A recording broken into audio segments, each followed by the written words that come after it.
All right, welcome back and thank you so much for staying with us. Now, Finance Minister Malusi Gigaba has tabled his budget speech, and for the very first time in democratic South Africa, value-added tax is raised by 1 percentage point to 15%. The increase will come into effect from the 1st of April 2018. Let's now cross to Leon Menes, who is at the Cape Town International Convention Centre for more on the budget speech. Lee, it's a very, very good morning to you.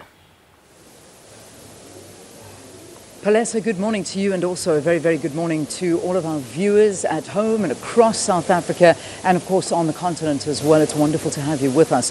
Well, it's always that time of the year where we host the post-budget breakfast, and our guest of honour is the Minister himself, Malusi Gigaba, the Finance Minister, who will be with us to answer some pressing issues and also your questions as well as to yesterday's budget. What did you think it was? I mean, how did you feel it went? I think a lot of people calling it tough but necessary. That is pretty much so the consensus with regard to the budget for this financial year. It really was a tough one, and I think playing with VAT was possibly one of the boldest moves coming out of this particular budget speech.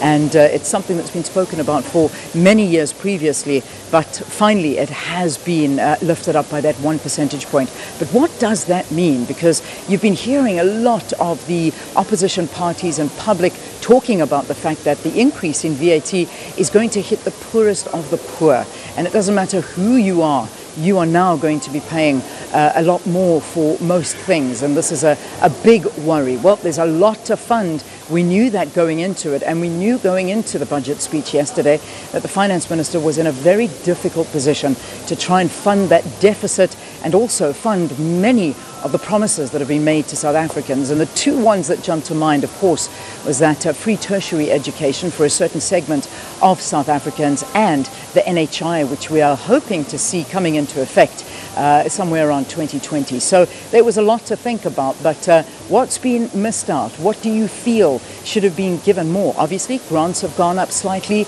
We're also seeing taxes on the rich a lot more than previously. So there was a lot instituted, but we'll be talking in detail about all of those. There's an audience gathered inside that are going to be posing their questions to the Minister, and we're also, of course, going to be asking him your questions. So please do send them through at Morning Live SABC. We really look forward to hearing from you and having the Minister hopefully just after 6:30, but we'll see how that timing goes. Now, one of the things the Minister was going to be doing this morning, I'm not sure if he's still doing it, was go on a walkabout, but that walkabout was going to be at the train station, which is just around the corner from the convention centre where we're broadcasting from. So positioned there is our reporter, Bulelani Phillips, who is going to be finding out what that's all about. Bulelani, good morning to you. Is the Minister actually coming through this morning?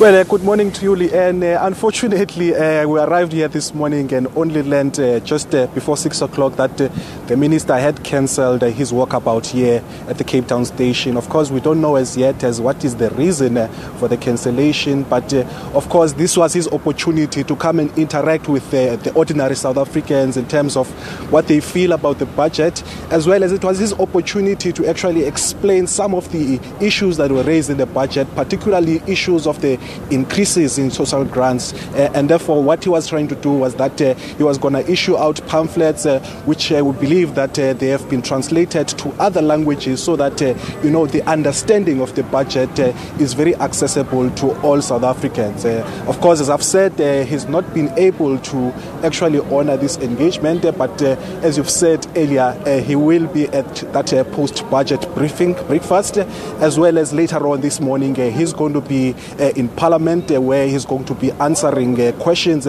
from both the joint finance committees in Parliament as well as the appropriations committees, taking them through his budget statement, as well as perhaps maybe pleading with them to support this budget so that it can be approved in the National Assembly, and therefore the necessary appropriations can be made to the various departments and spheres of government.